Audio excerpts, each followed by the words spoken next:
Conocer la temperatura ambiente nos permite decidir si es necesario usar un abrigo incluso antes de salir de casa. Conocer la actividad o señal eléctrica del corazón le permite a un cardiólogo identificar si su paciente sufre de algún padecimiento y con ello comenzar con el tratamiento de inmediato.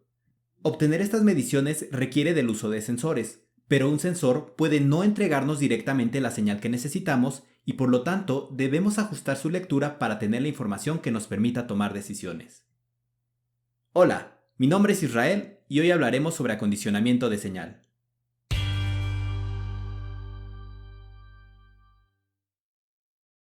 Una señal es todo aquello que contiene información, y en el caso de mediciones es la función matemática que contiene información sobre la evolución o variación de un fenómeno físico a lo largo del tiempo. Para obtener y posteriormente utilizar esa señal, hacemos uso de un sistema de medición, mismo que puede incluir a uno o más instrumentos de medición y en ocasiones a dispositivos auxiliares. El primer elemento básico de un instrumento de medición es el sensor, el cual es afectado directamente por el fenómeno a medir. En muchas ocasiones es necesario que además del sensor se implemente un circuito cuyos componentes permitan que la magnitud física de entrada pueda obtenerse en términos de otro tipo de señal, de entre las cuales las señales eléctricas como el voltaje o la corriente son las más comunes. Con ello conformaríamos un transductor de medición, mismo que convirtió la cantidad de la variable física de entrada a una cantidad eléctrica que mantiene una relación con dicha entrada. Además, esta señal es analógica, o en otras palabras, continua en el tiempo. Ahora bien, la señal eléctrica con la que contamos a la salida de nuestro transductor puede ser usada por una etapa posterior que forme parte del propio instrumento o de un dispositivo externo. Sin embargo, la señal del transductor difícilmente cumplirá con las características o requerimientos para ser conectada a dicho dispositivo, por lo que será necesario manipularla. Esta manipulación se conoce como acondicionamiento de señal y forma parte de la cadena de medición. En este video nos enfocaremos en el aislamiento, amplificación, acoplamiento de impedancia y filtrado como etapas del acondicionamiento de señal, aunque hay que recordar que existen otras que serán importantes según el tipo de sensor y medición con que se trate. En el caso del aislamiento, puede ocurrir que el transductor con el que obtuve la señal esté en contacto con elementos que manejen alto voltaje o corriente, con el riesgo latente de que alguna descarga o pico dañe a los componentes de las siguientes etapas o incluso al usuario mismo. También se da el caso en el que existen efectos de lazo de tierra que generan ruido en la medición y deben ser bloqueados. Para evitar estos riesgos, se implementa aislamiento eléctrico o galvánico, por lo general con el uso de acopladores de tipo magnético, óptico o capacitivo, que además en ocasiones permiten manipular la amplitud de la señal. En cuanto a la amplificación, si la señal de voltaje cuenta con una amplitud en un rango mucho más pequeño que el rango de entrada del dispositivo que la utilizará, debo amplificarla. Para ello, puedo implementar circuitos como el amplificador inversor o el no inversor, los cuales hacen uso de amplificadores operacionales, también conocidos como op-amps. Ambas implementaciones me permiten elegir la ganancia o factor de amplificación con solo elegir un par de resistencias conectadas al componente. De forma directa, la gran ventaja es que para el mismo rango de medición de la variable física de entrada, ahora yo tengo un mayor rango de la señal eléctrica de salida, cuestión que se cuantifica con la sensibilidad de mi instrumento. Además, si realizo una etapa de amplificación y en las etapas subsecuentes la señal se contamina con ruido, podré obtener una relación señal a ruido mucho más alta, lo que implica que mi señal de interés tiene mayor amplitud y potencia que dicho ruido, cuestión que de no hacerse podría hacer que mi señal incluso se pierda. Un detalle importante para recordar es que el rango de amplitud de la señal de salida del op-amp estará limitado por los voltajes de alimentación, por lo que deben ser seleccionados de tal forma que se evite llegar a lo que se conoce como saturación. Además de este uso, el amplificador operacional también puede ayudar a lograr lo que se conoce como acoplamiento de impedancia. La impedancia es la oposición al flujo de corriente al aplicar un voltaje que puede ser de corriente alterna o directa, aunque específicamente en el caso de la corriente directa se habla de la resistencia.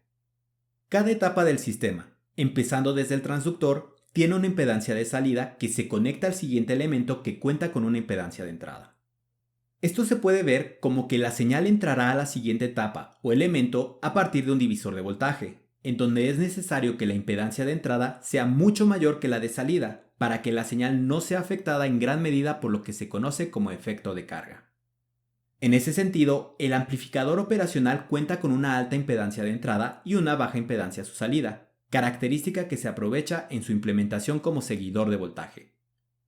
En lo que respecta al filtrado, resulta que al obtener la señal, esta estará formada por la superposición de tres entradas, señales o grupos de señales diferentes. La primera es la señal deseada, que es justo en donde se expresa únicamente la información de lo que me interesa medir. La segunda es la señal modificadora, que afecta el comportamiento de mi sensor.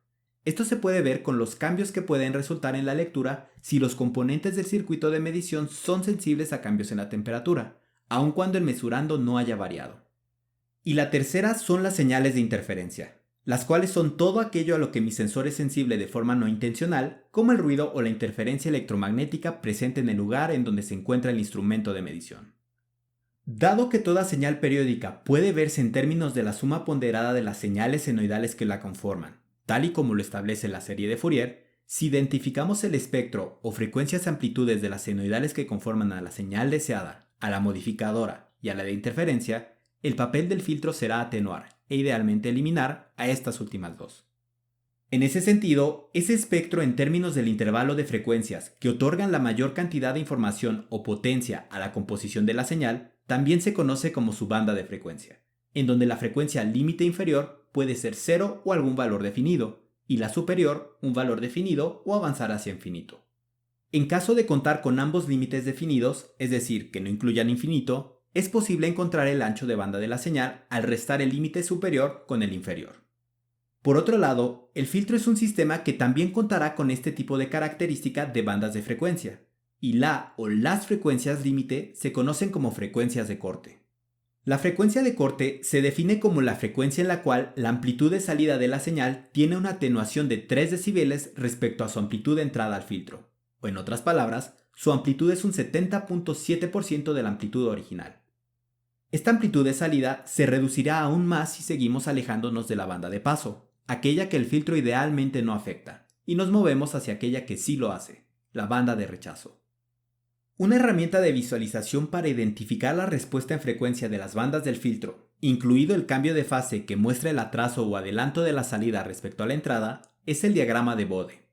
Este se puede obtener teóricamente si se conoce el modelo matemático del sistema, o de manera experimental al medir la relación de la amplitud de la señal de salida con la de entrada, al aplicar señales senoidales con un barrido de frecuencias. Ahora bien, si la señal de interés se encuentra en las frecuencias bajas, mientras que las modificadoras o de interferencia mayormente en las altas, será necesario implementar un filtro pasabajas. Si ocurre al contrario, se tiene que implementar un filtro pasaaltas, que por ejemplo es útil para eliminar un offset o componente de corriente directa en la señal. Si la señal de interés está definida en una banda con límites diferentes de 0 o infinito, el filtro será pasabanda. Finalmente, si la señal modificadora o de interferencia se encuentra dentro de la banda de la señal de interés, se puede aplicar un filtro rechazabanda, que deberá intentar afectar lo menos posible a la señal de interés, siendo el filtro Notch el más selectivo en cuanto a la banda de frecuencias a rechazar. Un aspecto que debe considerarse al diseñar el circuito de acondicionamiento es que no solo se tendrán los filtros que se diseñen explícitamente, sino que incluso los componentes pueden contar con un ancho de banda. Por ejemplo, los op-amps se comportan como filtros pasabajas, en donde dependiendo del modelo, la frecuencia de corte será sumamente alta para buena parte de las aplicaciones. Sin embargo, esta se reduce según la ganancia que se implementa, como cuando se usa como amplificador inversor o no inversor, por lo que si se trabajará con amplificaciones grandes, se puede optar por dividir el sistema en series de etapas de amplificación más pequeñas. Ya que contamos con la señal acondicionada, ahora sí es posible ingresarla a la siguiente etapa, que en muchas ocasiones es de procesamiento digital y que se lleva a cabo en un microcontrolador o un microprocesador. La ventaja de trabajar en digital reside en hacer uso de la versatilidad y poder de cómputo de estos sistemas. Con ello es posible utilizar algoritmos de procesamiento digital de señal, que complementan al procesamiento analógico o que por sus características solo pueden ser implementados de esta manera, como es el caso de ciertas técnicas de filtrado. De igual manera, se pueden utilizar herramientas de inteligencia artificial que ayudan a realizar una interpretación y análisis profundo de los datos para tomar decisiones. Para hacer la transición a digital, la señal acondicionada de voltaje analógico es adquirida por el sistema de procesamiento al ingresar al convertidor analógico digital, el ADC. El ADC toma una muestra de la señal cada cierto intervalo de tiempo, conocido como periodo de muestreo, y cuyo inverso es la frecuencia de muestreo, con lo que se obtiene una señal discreta. A su vez, la amplitud de la señal es cuantificada, lo cual significa que se mapea esta amplitud analógica a un valor finito que pueda ser codificado en el número de bits de resolución que maneja el convertidor, con lo que finalmente obtenemos la señal digital. De este proceso, dos aspectos se relacionan directamente con la importancia del acondicionamiento de señal. El primero es que la señal acondicionada debe aprovechar la resolución del ADC, al encontrarse en todo el rango de voltaje de entrada del convertidor. En caso de que la señal sobrepase el rango de entrada o valor de referencia, el ADC se podría dañar, por lo que hay que ser cuidadosos al seleccionar la amplificación, o de ser requerido usar atenuación como con la implementación de un divisor de voltaje. Como ejemplo, consideremos que la señal del transductor tiene un rango de 4 mV comenzando desde 0 y le ingreso a un ADC de 12 bits que acepta señales de hasta 3.3 volts. Con esto, la resolución o cambio mínimo en la entrada que generaría un cambio en el código de valor en bits sería de alrededor de 806 microvolts y por lo tanto usaría menos del 2% de los 4096 valores o niveles posibles. Al amplificar mi señal 80 veces, además de aumentar la sensibilidad de la señal analógica, aumento la resolución de la señal digital al utilizar cerca del 97% de los valores, cuestión que me permitirá detectar y procesar de mejor manera cambios pequeños en la señal física de entrada. El segundo aspecto que se relaciona con el acondicionamiento de señal tiene que ver con el periodo de muestreo y el efecto conocido como aliasing. Para obtener una reconstrucción de mi señal analógica en digital y viceversa, es necesario que la frecuencia de muestreo sea mayor o igual al doble del ancho de banda o máxima frecuencia de interés de la señal analógica, cuestión que se establece en el teorema de Nyquist. También se puede dar el caso de que señales modificadoras o de interferencia de alta frecuencia, que lograron escapar de etapas de filtrado previas, afecten a la señal muestreada. Para evitar esto, se recomienda implementar filtros anti-aliasing pasa baja con frecuencia de corte de la mitad de la frecuencia de muestreo. Dicha frecuencia coincidirá o incluso será mayor al ancho de banda de la señal si la frecuencia de muestreo se aumentó para lograr una mejor reconstrucción de la señal. En conclusión, hoy vimos que podemos obtener la medición de una variable física en términos de una señal por medio del uso de transductores de medición que cuentan con sensores.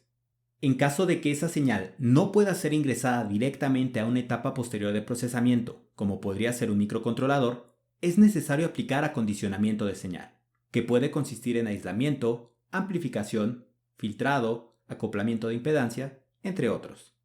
El aislamiento permite proteger la integridad de la señal, o incluso del dispositivo y del usuario, al no permitir que la señal eléctrica pase por un conductor entre dos etapas del sistema. En caso de que la señal sea muy pequeña para el ADC, la amplificación permite ajustar el rango de amplitud de la señal, lo cual aumenta su sensibilidad en analógico y su resolución en digital, además de poder ayudar a mejorar la relación señal a ruido.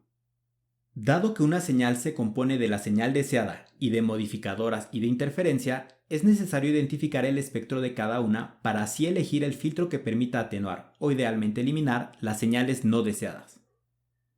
A su vez, también se recomienda aplicar un filtro anti-aliasing justo antes de la entrada del ADC, y este ADC debe muestrear al menos con una frecuencia del doble del ancho de banda o frecuencia máxima de interés de la señal. Cada etapa debe afectar lo menos posible a la señal, por lo que es importante realizar un correcto acoplamiento de impedancias. Finalmente, este proceso se puede utilizar en muchas áreas diferentes, como puede ser industria, audio, procesamiento de imagen e incluso tecnologías biomédicas. Muchas gracias por haber llegado hasta aquí, espero que este video les haya gustado y nos vemos en el siguiente.